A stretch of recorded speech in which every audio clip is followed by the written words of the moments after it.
Ladies and gentlemen, welcome back to the USCL Media Channel. Following the Nerds 500 here at the Talladega Superspeedway. As you can see behind me, we have another new winner on the season. Austin, Glitchy 93 in the 35 car, breaks his long winless streak, picks up his second career win in the Division I Series, first one since Season 3, Iowa.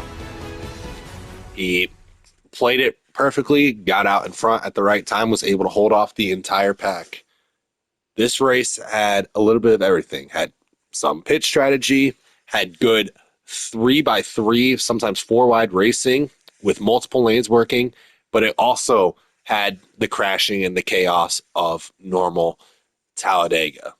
This race was a banger. Probably the best super speedway race we have ever had in the United Stock Car League.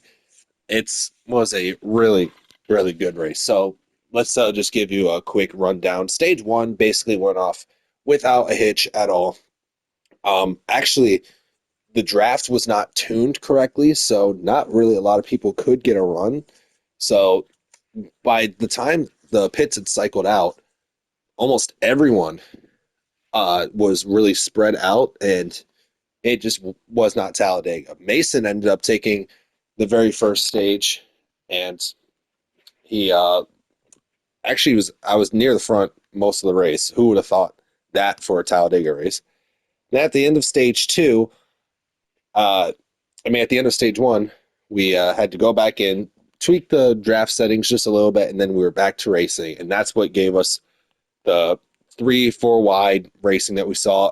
Tonight's racing was multiple grooves. You could make multiple lines work. Momentum mattered. Everything was great about this race.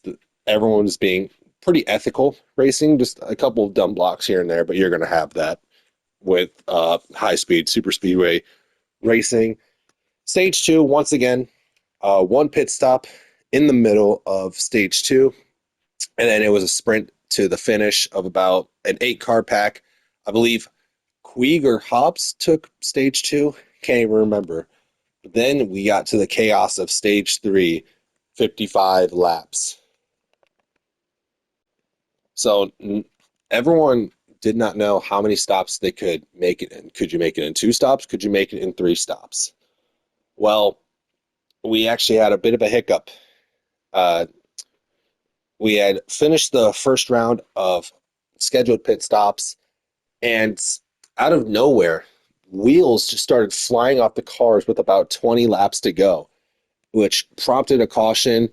Everyone came down pit road, got the lug nuts tightened, and we were all good for a 21 lap sprint to the finish. But no one could make it from here, so it was pretty similar.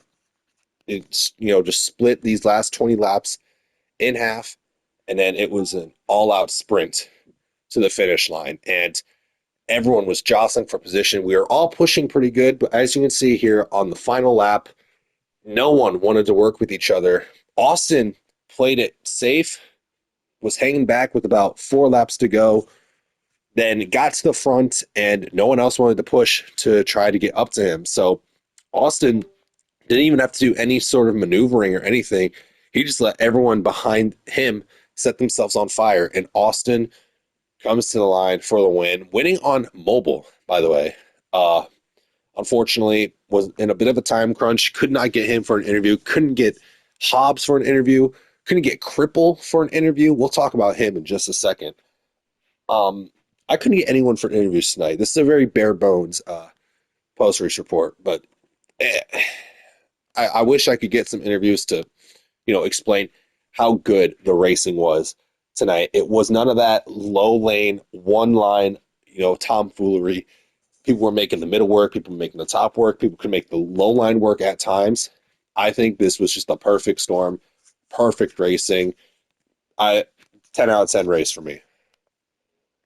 So, as we've already mentioned, Austin is your winner at the Nerds 500 tonight. I predicted CJ to win. Couldn't even show up to the race. That was a whole kerfuffle in itself, but that we will not get into. The 16 of Hobbs finished the second, was up there all day.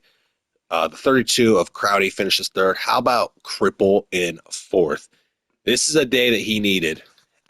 Only got one stage point, but every single point matters, especially with how messed up these points are now with Austin winning. That's the second week in a row a playoff, a driver below the cutoff line has locked himself into the playoffs with a win. So great day for Cripple. Way up in the points, so there's a lot of work to do, but this is an overall great day for Cripple. He just needed to just finish a race. I finished fifth. I got 7 stage points today, won a stage. I'm actually walking away from a Talladega race satisfied, but not quite satisfied. I feel like I should have won this race. Probably, I think I led the most laps, but you know, whatever. At least I survived a Talladega race. I usually dread these. Roach in 6th, very solid day, was up there all day. The 29 of Kappa in 7th, kind of all lost it all there on the last lap with literally no one wanting to push each other. Everyone was being stubborn. Alex in 8th, quiet day for him. Queeg in 9th. 10th was Derwin, who was driving the 23 tonight. F-Stool, got to give a shout out to F-Stool, man. He was my right-hand man all day. Was a great pusher all night. Was running up near the front. This 11th place doesn't really warrant how well he actually ran. A speeding penalty undid him in stage 3. Got wrecked out of stage points in stage 1 and 2. Tough day for F-Stool, but I think his time is coming, though. Trey in 12th, he made a dumb move on the last lap. I think almost you can make an argument for everyone making dumb moves on the last lap. April Summers in 13th, and Titler in 14th, unfortunately running out of gas, which resulted in a DNF. Now let's talk about the points. Obviously, Jose no longer here on the points as he did retire from full-time racing. Not sure what's going on with Shmi, but we keep him on here. So 7 new winners, technically 8 new winners this year, but 7 new winners currently in the playoffs. As you can see, Hobbs, Kappa, Joseph, Trey, Crowdy, Austin, and Nyan all locked in on wins. Obviously, Nyan picking up his win last week. Then you got Mason with 128 points in 8th, Queeg in 7th with 127. And then you have a big fall off. Then you have Shmi, Roach, and Chase is the last one in on points right now, despite being a shitter these last few weeks. I guess he had a good run last week, but he did not show up this week. Then now Byron couldn't make it tonight. Had a sub try to qualify him for him. He did not make it in on speed. So now Byron is on the outside looking in. Alex with a pretty decent day, way below that cutoff line still, but he is in 14th. F-Stool, once again, I think could have had a way better day, but Lady Luck was not on his side. He's in 15th. CJ missed the race. He's down a position. CHX, once again, did not make the race, down a position. Paxton isn't even competing for points anymore. Cripple up 5 positions just for making one race. That's just the difference that it makes. April Summers, that is Miss 13th place. She keeps on finishing 13th. Can't really make up any ground in the standings. And Titler finally getting on the board. So you know what? Good for you, Titler. This was a race, that's for sure. I still think this was the best race we've had ever on best Talladega race I think we've ever had, best super speedway race we've ever had. There weren't a lot of wrecks. I mean, there was the occasional, caution, but it was not a caution fest. I think we need to figure out the pushing a little bit. We just need to not be so stubborn. But I had fun tonight.